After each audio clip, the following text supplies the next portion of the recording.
பூபாலினி Kavitha madam ரொம்ப அழகா, தெளிவா, பேரரசு மாரி இல்லாம தமிழ் பேசக்கூடியவர். பிகினிங்ல கன்னடத்துல பேசுனாங்க. கன்னடம் தானே? ஆமா. எனக்கு ஆச்சரியம் போச்சு. பேசுறது கவிதா தானா?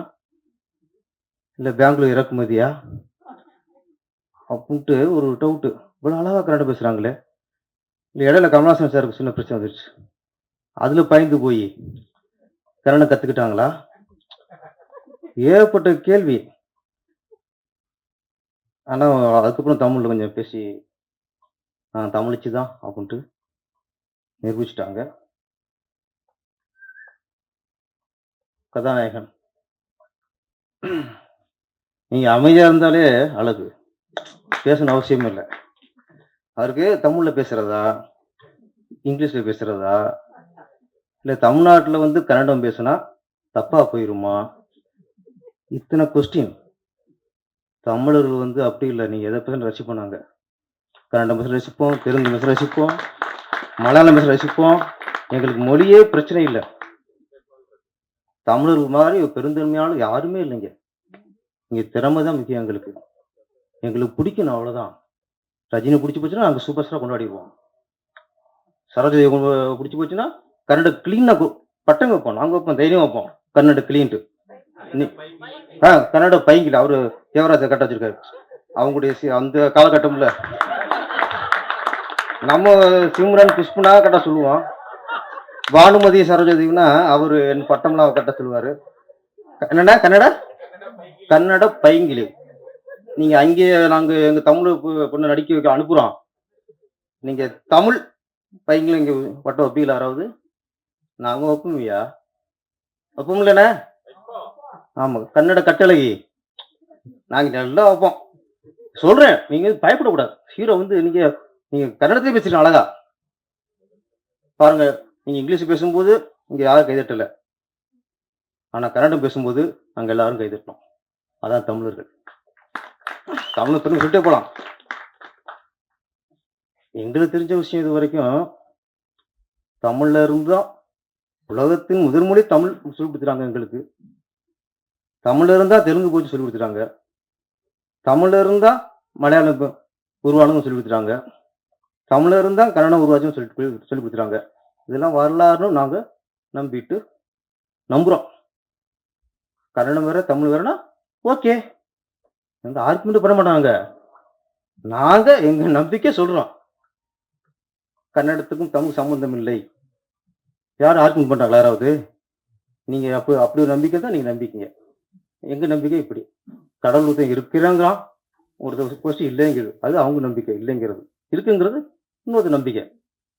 அது மாதிரி இங்க தமிழ் மண்ணுல மொழிக்கும் கலைக்கும் சம்பந்தம் இல்லை. உங்களை வரவேற்கிறோம். வாழ்த்துக்கள். போதுமா கவிதா மேடம்? கண்டென்ட் போதுமா? அதுக்கு அவர் இருக்காரு. நான் சொல்றேன், எனக்கு வந்து தமிழே சரியா தெரியாது, ஒத்துக்கிறேன். ஆனா எங்க தலைவர் இருக்காருல்ல, இயக்குனர் தலைவர், தமிழோட கன்னடம் அழகா பேசுவாங்க. உண்மையை நான் உங்களுக்கு சொல்றேன். உண்மை இல்லையா? நான் பார்த்திருக்கேன் பெங்களூர்ல. இங்கே நான் கன்னடம் பேசி பார்த்தது இல்ல. ஆமா ஆமா ஆமா. அங்கே பெங்களூர் போயிட்டு ஒரு ரூட்டு கேட்குறான். நான் எப்படா அப்படியே கன்னட கவிதை மாதிரி வருது. அவன் டிரைவர் மேலான் அவரை விட மேல போய் நல்லா பேசுறாரு. கன்னடத்துல பெங்களூர்ல இருக்கிற டிரைவரை விட அவர் திருத்துறாரு. அப்படி பேசக்கூடாது அப்படிங்கிறாரு. என்னடா அது? அப்ப அந்த அளவுக்கு கத்து வச்சிருக்காரு. ஏன்னா அவரு நினைச்சிருக்காரு இங்கேயும் இல்ல அங்கேயும் ஒரு எஜமான் எடுக்கணும், அங்கேயும் ஒரு சின்ன கொண்டு எடுக்கணும்னு நினைச்சு கத்துக்கிட்டாரு நினைக்கிறேன். நீங்க அப்புறம் தானே சொல்லுங்க. நிறைய பேசுவார். இப்போ நான் சொன்னது அழகா சுருக்கமா திருக்குறமா சொல்லிருங்க. கோட்டை சொல்லிருங்க. எல்லா கேமராவும் அங்கே பேன் பண்ணுங்க. சொல்லுங்க. என்ன நான் பேசிக்கிட்டு பாரு ஒரு பேசுங்க.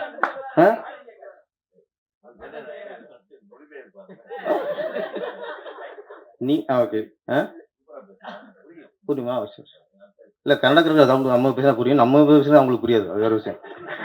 நம்ம எல்லா மொழியும் புரியும் அவங்களுக்கு. தெலுங்கு புரியும், மலையாளம் புரியும், கன்னடா புரியும், எல்லாம் புரியும். நம்ம பேசினா அவங்களுக்கு புரியாதுல்ல. அதான் மேட்ரு. இந்த இந்த படத்து கதைக்கு வருவோம். கைமேர் அப்புறம் இல்ல 4 பொண்ணு 3 பொண்ணு வரிசையா உட்கார வச்சுட்டியே. அந்த பக்கம் நான் உட்காந்துட்டேன். என் மூஞ்ச பார்த்தாரு. எப்படி பேச்சு வரும்? அவ்வளோ. கைமேரா இயக்குனர் ஏற்கனவே 2 படம் பண்ணவரு. படம் மேக்கிங், விஷுவல் எல்லாம் பார்க்கும்போது ஒரு திறமையான இயக்குனர் பண்ண படம்னு தெரிஞ்சுச்சு உங்களுக்கு. ஏன்னா ஒரு த்ரில்லர் கொண்டு வருங்கிறது பெரிய விஷயம். அது ஏதோ கதை ஒண்ணு இருக்கு அப்படின்னு யோசிக்க வைக்குது. குழப்பத்தையும் உண்டாக்குச்சு. ஆனா ஒண்ணு சொல்லி பேசிட்டாங்க. மனிதரோட அணுக்களோடு மிருகத்தோட அணுக்களை சேர்த்துட்டா மனிதன் எப்படி மிருகமாகிறான். எங்கெங்க மனுஷங்க இருக்காங்க? எங்கெங்க மனுஷங்க இருக்காங்க? 100ல 90 பேர் மிருகமாத்தான் இருக்கும். அப்ப ஏற்கனவே மிருகமாத்தான் இருக்கும். இதுல வேற நீங்க மிருகத்தோட அணுக்களை சேர்த்தீங்கன்னா என்னது ஆகும்? நாடு இப்படி உருப்படும். ஏற்கனவே சாத்தான் குளத்துல பார்த்துட்டோம். அங்கே லாக்அப் மட்டும் நடந்துச்சு. அங்கே ஏற்றிருப்பாங்க போல இருக்கு. அடிச்சு கொண்டாங்கல்ல, அவங்க உடம்புல மிருகத்தோட ஏற்றிருப்பாங்க போல இருக்கு. இப்போ திருப்புவனம் கொன்னே விட்டாங்க. அடிச்சே கொண்டு விட்டாங்க. நகை திருநானா திருடலையா, அந்த பொண்ணு கொடுத்தது பொய் புகாரா இல்லை உண்மையா, அதெல்லாம் அடுத்த விஷயம். அதெல்லாம் வந்து விசாரணையில் வரும். என்னதான் இருக்கட்டுங்க, அடிச்ச கொண்டுருக்காங்கல்ல, அது மனுஷனா இருக்க முடியும்? மனுஷனா இருக்க முடியாத? அது மிருகங்கள்.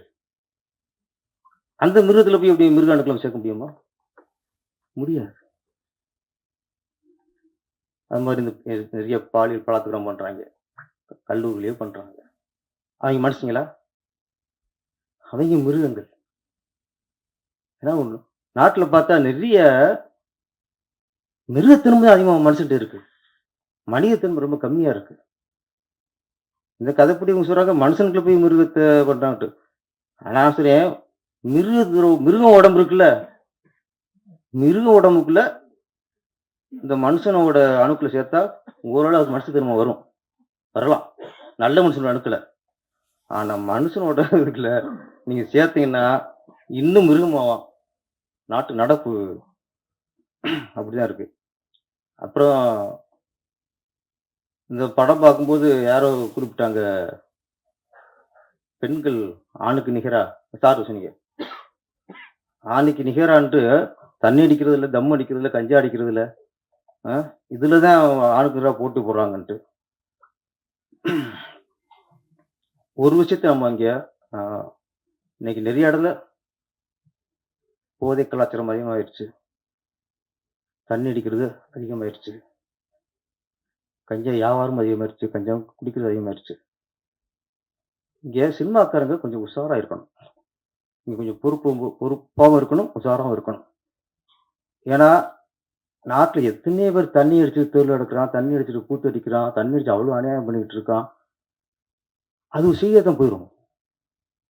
ஆனா சினிமாக்காரங்க யாராவது எங்கேயாவது தண்ணி அடிச்சுட்டு அந்த ஸ்டில் கிடைச்சா போதும். அதான் எனக்கு தேசிய பிரச்சனை. அது தேசிய பிரச்சனை. உலகத்துல யாருமே தண்ணி அடிக்காத மாதிரியும், சினிமாக்காரன் மட்டும் தண்ணி அடிச்ச மாதிரியும் அவ்வளவு ஃபோக்கஸ் ஆயிடும். நடிகர் ஸ்ரீகாந்த் போதை பழக்கத்துக்குள்ள இருந்திருக்காரு. ஓகே, அதெல்லாம் தவறு தான். அது தவறு. கைது பண்ணது சரி, விசாரிச்சது சரி. ஒரே ஒரு கேள்விதான், பல்கலைக்கழகத்தில் ஒரு பொண்ணை ஒருத்தர் கற்பழிச்சார்ல, அவர் பேசுறதா ஞாபகம் இருக்குமா? இந்த அளவுக்கு படம் பிடிச்சு அவளை ஃபோக்கஸ் பண்ணாங்களா? இல்ல. இந்த திருப்போணத்துல ஒருத்தர் அடிச்சே கொண்டாங்கல்ல, 5 போலீஸார் கைது பண்ணாங்கல்ல, அவங்க ஃபோட்டோ இருக்கா, அவங்க மூஞ்சி அவங்க அவங்க ஞாபகம் இருக்கா? அவங்க வீடியோ யாராவது காட்டுனாங்களா? ஒருத்தன் அடிச்ச கொண்டிருக்கான் சார். ஏதோ எங்கேயோ எடுத்த ஃபோட்டோ தான் நம்மளுக்கு Facebookல போடுறாங்களே தவிர, இது ஒரு பேப்பர்ல எதுலயோ தனித்தனியா ஃபோட்டோ போட்டு, அவங்க அரெஸ்ட் பண்ண வீடியோ போட்டு, அவங்க அரெஸ்ட் பண்ணி ஜெயில்ல தள்ளினாங்கல்ல, அந்த வீடியோ போட்டு காட்டுனாங்களா? காட்ட மாட்டாங்க. ஆனா ஒரு நடிகர் ஒரு போதை பழக்கத்துக்கு போதையில இருந்திருக்காருன்னு உரைக்காததுக்காக ஒரு தீவிரவாதி மாரி, ஒரு பயங்கரவாதி மாரி அவங்களுக்குள்ள அரெஸ்ட் பண்ணதில்ல. ஜீப்ல ஏத்துனதுலருந்து, கார்ல கொண்டு போறதுலருந்து, அவ்வளவு ஒரு நாட்டுல குண்டு வச்சு ஒரு 200, 3000 பேர கொன்னது மாரி ஒரு அவ்வளவு பில்டப். போதை பழக்கம் வேற எங்கேயுமே இல்ல. போதை வித்தான் பாருங்க 2000 கோடிக்கு. அவன் கூட சரியா சில்லு நமக்கு வந்ததில்ல இதுவரைக்கும். வித்தவன் கூட சில்லு கூட வந்ததில்ல. நான் சினிமாக்காரர்லாம் கொஞ்சம் நான் சொல்றேன், அதுக்கு நான் நியாயப்படுத்தல. கொஞ்சம் உஷாரா இருக்கணும். நம்ம கொஞ்சம் உதாரணமா இருக்கணும். நம்ம இந்த மாரி தப்புல மாட்டுனா, நம்மள தேச துரோகி மாரி காட்டிருவாங்க. இந்த உலகம் காட்டிரும். சினிமாக்காரன மட்டும். ஆனா தேச துரோகம் பண்ணாலும் அப்படி காட்டாது. இந்த சின்ன சின்ன தவறு பண்ணவங்கள தேச துரோகம் பண்ண அளவுக்கு நம்மள காட்டிரும். அதனால சினிமாக்காரர்லாம் கொஞ்சம் நம்ம கொஞ்சம் கவனமாவும் இருக்கணும். இதுல காட்டுறது படம் தான். இதுல பெண்கள் வந்து தண்ணி அடிக்கிறாங்க, தம் அடிக்கிறாங்க. இது கதாபாத்திரம் பார்த்து மறந்துறணும். இதே இது ஒரு நடிகை வந்து எங்கேயாவது பக்கத்துல தம் அடிச்சு ஒரு சில் கிடைக்கட்ட முடிஞ்சுச்சு. அவ்வளோதான். ஒரு மாசத்துக்கு வச்சு செஞ்சுடுவோம். அது மாரி இந்த இந்த கைமாறாங்கிறது சயின்டிஸ்ட்டா சொல்றீங்க. நெறைய அது சமூக வலைதளங்களையும் இந்த மாரி மிருகங்கள் இருக்காங்கன்னு சொல்ல வரேன். மிருகங்கள் இருக்காங்க. வன்மம் கக்குறது. ஒரு படத்த பார்க்காமலே எப்படி இருக்குன்னு தெரியாமலே அத ஓச்சிறது. இது ஒரு நோய் இருக்கு இப்போ வந்திருக்கு இப்போ. ட்ரோல் பண்றது. இவங்களுக்கு பிடிக்கலன்னா, மக்களுக்கு பிடிக்கணும்னு நெனச்சு வச்சுறது. இவங்களுக்கு பிடிக்கல வச்சுக்கங்களேன், மக்களுக்கே பிடிக்கக்கூடாதுங்கிற அளவுக்கு ட்ரோல் பண்றது. இது ஒரு மிருகம் தான். இதுக்குள்ள போய் இன்னொரு நம்ம சேர்த்து வச்சுங்களேன், யாரும் படமே எடுக்க முடியாது. ரிலீஸே பண்ண முடியாது. அந்த அளவுக்கு ஆயிரும். நம்ம இயக்குனர் மாணிக் ஜெய் புது முயற்சி. நான் இந்த மாரி ஒரு கன்டென்ட் யாரும் பண்ணதில்ல. ஒரு புது முயற்சி. இந்த முயற்சி வெற்றி அடையணும். வெற்றி அடையணும்னா அதுக்காக நீங்க மனுஷனுக்கு போய் மிருகத்தோட சேர்த்து வெற்றியடிக்காது. என்ன மனிதர்களுக்குள்ள நல்ல ஆத்மாக்களோட அணுக்களை சேர்ப்போம் கொஞ்சம். அந்த மாதிரி அடுத்து ஒரு படம் எடுங்க. நன்றி, வணக்கம். అందరూ బాగున్నారా? ఎప్పుడు వచ్చారు? ఏం చేశారు? టీ అన్ని తాగారా? ట్రైలర్ చూసారా? బాగుందండి రాసండి, బాగలేదంటే బాగలేదని రాసండి, అంతే. ఏమైపోతుంది? ఓకేవాப்பா? ஆரம்பிக்கிறேன்ப்பா. சுந்தர தெலுங்கை பேசி అడ ఎంత చేట ఎంత പറയുന്നത് നീ చెప్పుకో, ఎంత പറയുന്നത്? ತುಂಬ ಚೆನ್ನಾಗಿತ್ತು ಒಂದು ನಮ್ಮ ಡೈರೆಕ್ಟರ್ ಅಸೋಸಿಯೇಷನ್ ಸೆಕ್ರೆಟರಿ ಇದವರು ಹೇಳಿದ್ದಾರೆ ಈ ಸಿನಿಮಾ ನೋಡ್ಬಿಟ್ಟು.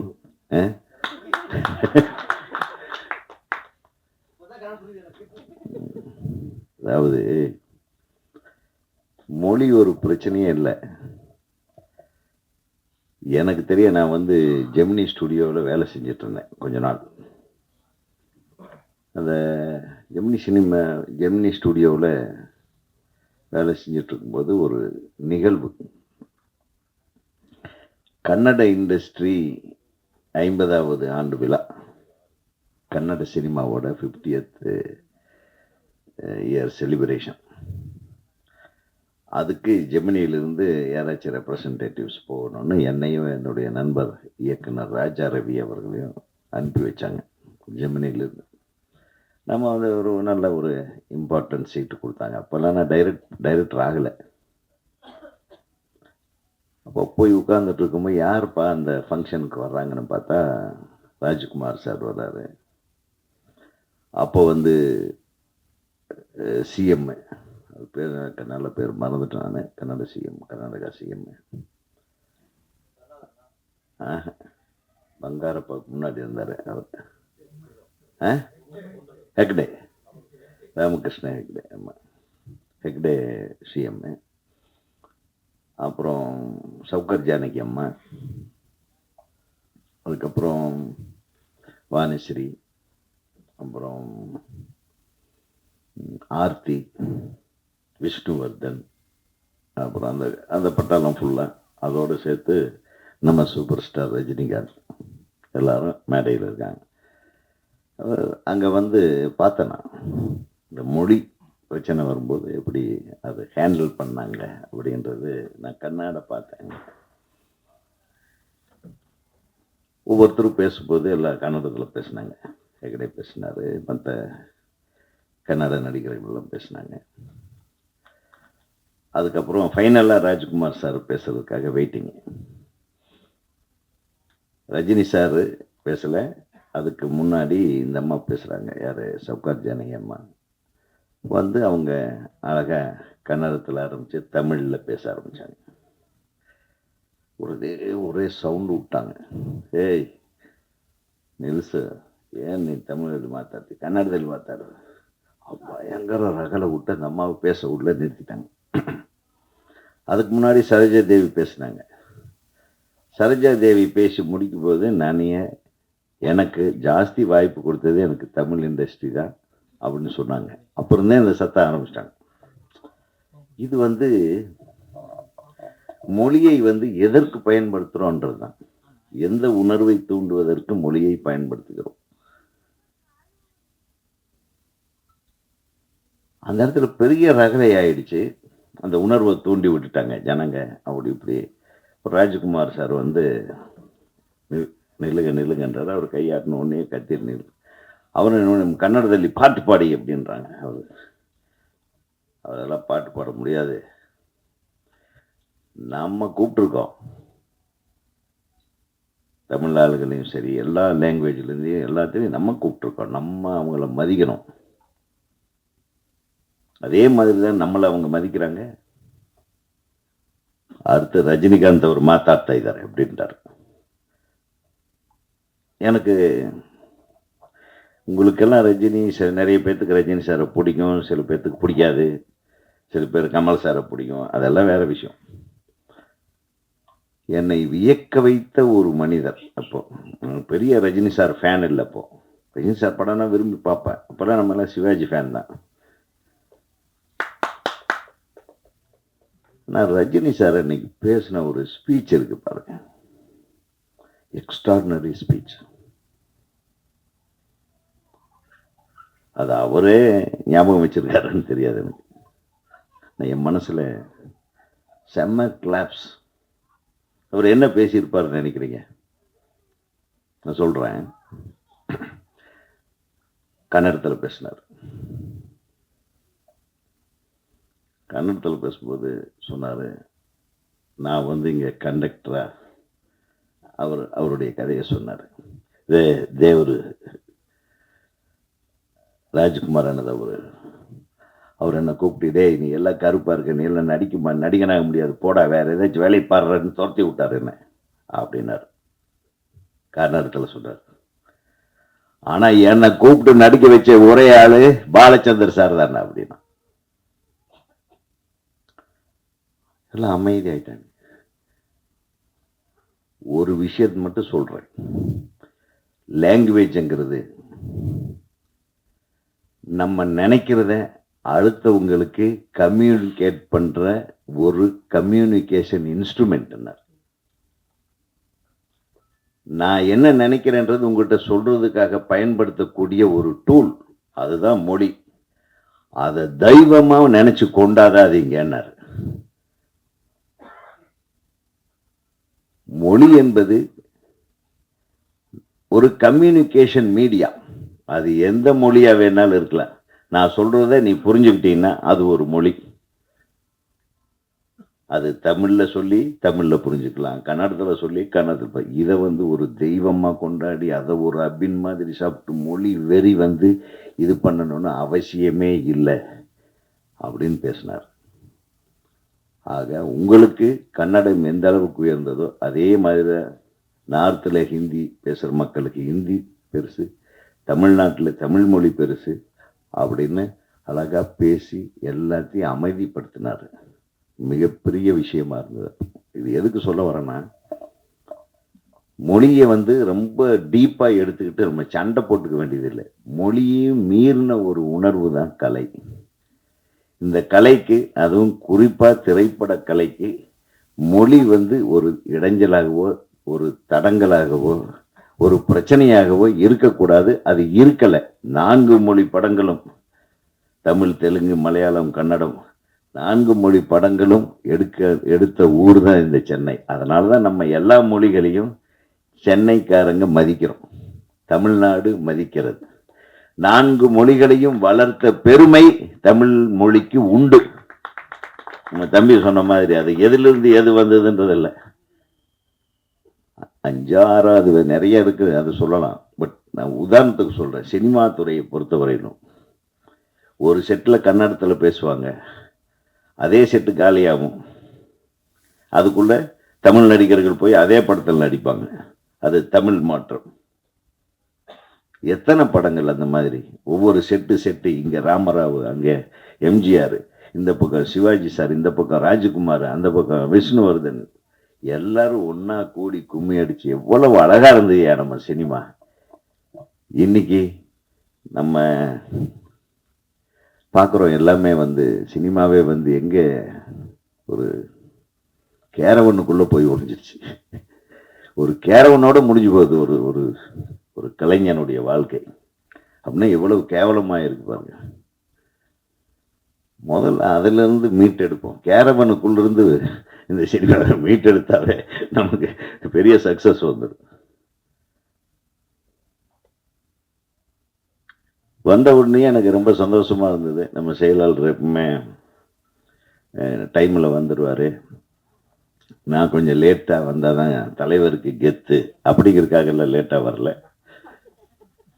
உண்மையாவே லேட் ஆயிடுச்சு. நான் கொஞ்சம் பெருங்குடியிலேருந்து வர்றதுக்கு, நீ சண்டே தான் சீக்கிரம் வந்துடலான்னு பார்த்தா அதே மாதிரி கூட்டம் இருக்கு, டிராஃபிக். நானே ஓட்ட வேண்டியதாக போச்சு. இன்னைக்கு மண்டே, சண்டேவா மண்டே பயங்கர க்ரௌடு. என்னால் வரவே முடியல. நான் வழக்கமாக இதை 6 மணின்னு நினச்சிட்டேன் வேற. அதுக்கப்புறம் 3:30 என்னாங்க. அப்புறம் சரி வந்த உடனேயே மன்னிப்பு கேட்கணும் அப்படின்னு தோணுச்சு. ஏன்னா ஒரு மிகச்சிறந்த கைமரா அப்படின்ற ஒரு ட்ரெய்லர் ஆடியோ லான்ச்சு தம்பி மாணிக் ஜெய் நல்ல மாணிக் ஜெய் என் அவருடைய இனிஷியல். அதனால மாணிக் ஜெயின் மாணிக் பாஷா மாதிரி அவர் ஆக்கிறாரு. அவர் தமிழ் தம்பி தான். எப்ப ஹீரோ ஏண்டாப்பா இப்படி பேசுறாருன்னு எல்லாம் ரொம்ப ஃபீல் பண்ண வேண்டிய அவசியம் இல்லை. மெதுவாக கொஞ்ச நேரம் யோசனை பண்ணாரா, அது அந்த டிஎன்ஏ எடுத்து அவருக்கு இன்ஜெக்ஷன் பண்ணி விட்டாங்க. அந்த டிஎன்ஏ வேலை செய்யுதுன்னு அவருக்கு டக்குன்னு இந்த மிருகத்தோட டிஎன்ஏ உள்ள போன ஒரு கேரக்டரைசேஷனு கன்னடத்தில் பேசுறதா, கன்னட மிருகமா, தமிழ் மிருகமா, ஆங்கில மிருகமா அப்படின்னு டிசைட் பண்ணுறதுக்குள்ளாரே நீங்கள் ஐயோ சரி பரவாயில்லன்றீங்க. அவர் பேசுறதா வேண்டாமான்னு தவிக்கிறாரு. ಏನು ಹೇಳಿ ಏನಾಯ್ತು ನಿಮಗೆ? ಏನಿಲ್ಲ, ಚೆನ್ನಾಗಿ ಮಾಡಿದ್ದೀರಾ ಅಂತ ಎಲ್ಲರೂ ಹೇಳ್ತಾ ಇದ್ದಾರೆ. They are all appreciating you, wish you all the best. So இந்த மாதிரி மனித மிருகம் தான் நம்ம பாட்டே இருக்கே, மனிதன் பாதி மிருகம் பாதி. நானேன்னு கமல் சாரே பாட்டாரு. அவரே மிருகம்னு சொல்லிட்டாரு. அப்புறம் எல்லா மனிதனுக்குள்ளேயும் மிருகம் இருக்கு. அந்த ஒரிஜினல் மிருகத்தை கொண்டாந்து அந்த மனுஷன் நல்லவன் ஆயிடணும். எப்படி நெகட்டிவ் ப்ளஸ் ஆயிடும்ல. நீ அப்படி எடுத்துருந்துருக்கலாம், நீ எப்படி எடுத்திருக்கே தெரியல. ஒரு மனுஷன் ஒரு மிருகத்தோட இது ஒன்று அவன் ரொம்ப நல்ல மனுஷன் ஆயிடுவான். இது நல்லா இருக்குமே கதை. Negative positive. ஒரு நல்ல மனுஷனோட இதில் மிருகத்தோட டிஎன்ஏவை மிக்ஸ் பண்ண அவன் கெட்டவன் ஆகலாம். இப்போதான் பேர் சொன்ன மாதிரி அவரையும் சேர்த்து 95% எல்லாம் மிருகங்களாக தானே இருக்கோன்ட்டாரு.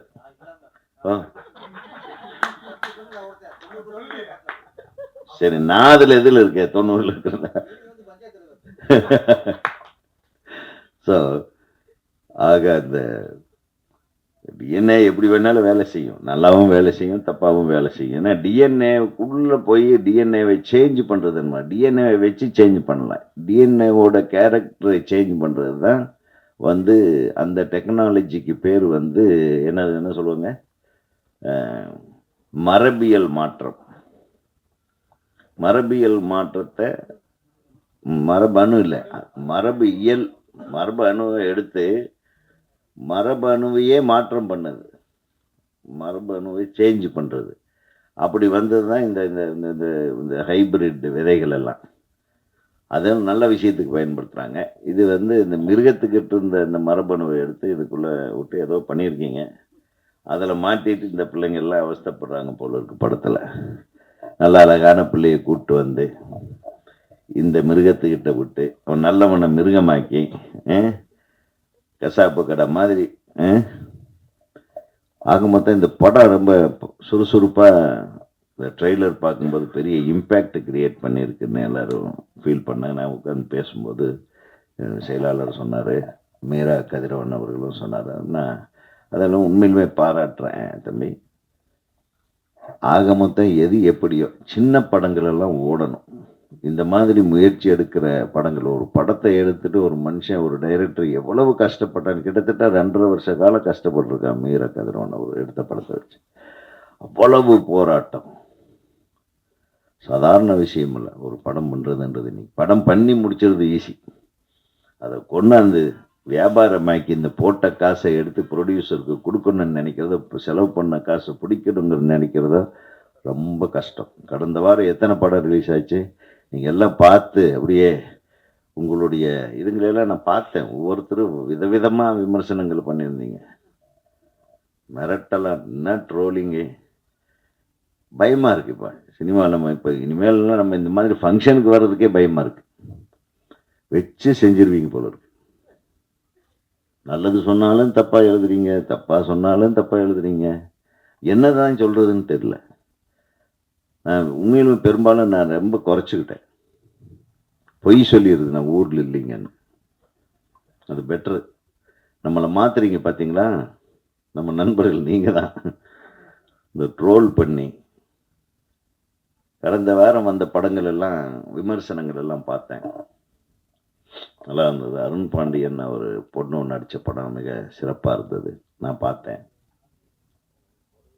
அதே மாதிரி 3 BHK ஒரு நல்ல படம். அப்புறம் நம்ம அனல் அரசு, நம்ம இவரோட தம்பி சூர்யா விஜய் சேதுபதியோட படம் அப்புறம் நல்லா பண்ணியிருந்தார், சூப்பராக பண்ணியிருந்தார். நீங்கள் அதை பற்றி மட்டும் இந்த ஒரு குழந்தை பையன் மாதிரி அவனை போய் ட்ரோல் பண்ணி ஒரு தந்தையோட மனசு எவ்வளோ வேதனைப்படும். ஒரு சின்ன பிள்ளை அவன் நடிக்கணும்னு ஆசைப்படுறான்னு நடிக்க வச்சு, யார் நம்ம விட மாட்டோம். நம்ம போய் நான் உங்கள் பையனை ஹீரோ ஆக்குறேங்கன்ட்டு நம்ம தானே போய் எல்லாத்தையும் வளர்க்குறது நம்ம தான், கெடுக்கிறது நம்ம தான். அது இழுத்துட்டு வந்தால் அந்த பிள்ளை சரி, அவனுடைய கேரக்டர் தப்பாக ட்ரோல் பண்ணிப்பான். அந்த பிள்ளை என்னங்க நல்லா தான் பண்ணியிருக்கு, பிரமாதமாக பண்ணியிருக்காப்புல. அந்த ஏஜில் என்னங்க பண்ண முடியும்? மிக அருமையாக பண்ணியிருக்காங்க. நம்ம ஆட்கள் யாரும் அதை ட்ரோல் பண்ணல, வெளியே ஆளுக வேணும்னே பண்ணுறது. நான் என்ன சொல்ல வரேன்னா, இந்த மாதிரி ஆளுகள் எல்லாம் ஐடென்டிஃபை பண்ணுங்க. அதுக்கெல்லாம் யாருன்னு ஒரு லிஸ்ட் எடுங்க. யூடியூப் சேனலுக்குன்னு நீங்கள் ஒரு அமைப்பு கொண்டு வாங்க. அந்த அமைப்புக்குள்ளே அவங்கள சேர விடாமல் பண்ணுங்க. அவ்வளோதான். புரியுதா உங்களுக்கு? நம்ம சினிமாவே கொஞ்சம் கொஞ்சமாக நலிஞ்சு போய் ரொம்ப தர்ம சங்கடமான சூழ்நிலையில் இருந்துட்டு, சினிமா ஒன்று தான் தமிழ் மக்கள் துன்பத்தில் இருக்கும்போதும் சரி, சோகத்தில் இருக்கும்போது சரி, வெள்ளத்தில் இருக்கும்போது சரி, அரசியல்வாதிகிட்ட மாட்டிக்கிட்டு முழியன்னு முழிச்சிட்டு இருக்கும்போது சரி, நம்மை காக்கிற ஒரே ஒரு மீடியா திரையுலகம் தான், திரைப்படங்கள் தான். அந்த படத்தையும் டார்ச்சர் பண்ணி கொண்டுபிட்டீங்கன்னா அப்புறம் நீங்கள் எங்கே போவீங்க? உங்களுக்கே நிம்மதி இல்லாமல் அலைய போறீங்க நண்பர்களே. ஆக சிறப்பான படங்களை எடுப்பதற்கு நம்ம தரமான விமர்சனங்களை முன்வைக்க வேண்டும் என்று உங்களை அன்போடு கேட்டுக்கொள்கிறேன். திறமையான படம் ஏன் வரணும்? நம்ம தரமான விமர்சனங்களை சொல்லும்போது அந்த படத்தில் என்ன மைனஸ் என்ன ப்ளஸ் நேர்மையா இந்த மாதிரி எடுக்கலாமே, இந்த மாதிரி எடுக்கணும், நீங்க முன்மொழியுங்க. அந்த எல்லா உரிமையும் நமக்கு இருக்கு. நான் எல்லாம் ஒரு ஸ்கிரிப்ட் பண்ணும்போது நான் பயப்படுறதே நம்ம பிரஸ் நண்பர்களுக்கு தான். 10 பேர்த்த கூப்பிட்டு கதை சொல்லிடுவேன் ஃபுல்லா. அந்த தைரியம் எனக்கு இருந்தது, அந்த நம்பிக்கை அவர்கள் காப்பாற்றக்கூடிய மனப்பக்குவம் அவங்க கிட்ட இருந்தது. அன்னைக்கெல்லாம் நான் ஒரு படம் எடுத்தேன்னா அந்த படத்தோட ஃபுல் கதையும் என்னுடைய எல்லா பிரஸ் நண்பர்களுக்கும் தெரியும் இல்லையா? முழு கதையும் சொல்லுவேன். ஏன்னா எனக்கு அப்போ ஒரு திமிரு, என் கதையை எவனும் என்னை விட நல்லா எடுக்க முடியாதுன்னு. அது வேணும். அதே மாதிரி இந்த ஷூட்டிங்கில் நம்ம கதையெல்லாம் கேட்டு அடுத்த நாள் போய் வேற ஒரு ஷூட்டிங்கில் வேற கதையை கேட்டுட்டு இருப்பாங்க. இந்த கதை என்னன்னு ஒரு இன்ச் ஒரு சின்ன பிட்டளவு கூட அடுத்தவங்ககிட்ட டிஸ்கஸ் பண்ணாத நேர்மையான பத்திரிகையாளர்கள் இருந்தார்கள், இன்றும் இருக்கிறார்கள். அதை இந்த நேர்மையை நீங்கள் வளர்த்து கொண்டிருங்கள். சிறந்த திரைப்படங்கள் வருவதற்கு நீங்களே காரணகர்த்தாக்களாகி விடுவீர்கள் என்று உங்களை அன்போடு கேட்டுக்கொள்கிறேன். இதுக்காக உங்களை பற்றி புகழ்ந்தாலும் கைத்தட்ட மாட்டேன். எல்லாம் மோசமான ஆளுங்க ஆயிட்டீங்க. என்னதான் ஆச்சு உங்களுக்கு? எல்லாம் மீட்டிங்லையும் போய் உட்கார்ந்து தூங்கி தூங்கி பழக்கமாகி போச்சு. இப்போ நான் பேசுறது கேட்குதுங்களா? என்னடா தலையேட்டு ஆட்டிட்டு இருக்கிறேன்? ஆடப்பாவி. இல்லை, நான் சொல்றேன், நம்ம ஏதோ நம்ம கண்ணு முன்னாடி நமக்கு தெரிஞ்ச ஒரு 10-15 பேர் இருக்கிறதுனால சந்தோஷத்தில் நான் சொல்றேன். நம்ம என்ன நீங்க இன்னைக்கு இருக்கிறீங்க, இப்போ யாரோ சொன்ன மாதிரி நம்ம தான் அவுட் ஆஃப் இந்த மாதிரியான விமர்சனத்துக்கு ஆளாகிற படங்களை எடுக்கிறத விட சும்மா இருக்கிறது பெட்டர்ன்னு நினைக்கிறதுனால தான் ஒதுங்கி இருக்கிறோம். வந்தவனு வெய்யி அவனை வச்சு செஞ்சிருவோம். இந்த சினிமாவை விடமாட்டோம். திருப்பியும் உதயகுமார் வருகிறான். ஒரு மிகச்சிறந்த படத்தை, கமர்ஷியலான படம் தான். நான் மிகச்சிறந்த படம்னு நான் என்ன சொல்றேன்னா, எனக்கு மக்களை பாதிக்காத அளவுக்கு, மக்களை திசை திருப்பாத, மக்களை முழுக்க முழுக்க என்டர்டெயின் பண்ணக்கூடிய அளவுக்கு ஒரு சிறப்பான கதையோடு உதயகுமார் கண்டிப்பா வருவான். நீங்க எல்லாம் என் கூட இருக்கணும், தோளோடு தோல் நிக்கணும். அவ்வளவுதான். நம்ம ஒருத்தன் வந்துட்டேன்னு வைங்க, அதே நம்ம நண்பர்கள், நம்ம சகோதரர்கள் ஒரு 10 பேர் என்னை மாதிரியே இன்று ஓய்வு எடுத்துக் கொண்டிருக்கும் இளைஞர்கள் எல்லாம் வந்துருவாங்க. என்ன ஒரு சின்ன ஸ்டார்ட் அப் தான் வேணும். எழுதுங்க. எத்தனை படங்கள் இருக்கு? அவ்வளவு சீக்கிரம் எங்க படங்களை மறந்துட முடியுமா? நான் எடுத்த ஷார்ட்டை மறந்துட முடியுமா? ஒரு விக்ரமன் படத்தை மறந்துட முடியுமா? ஒரு செல்வமணி படத்தை மறந்துட முடியுமா?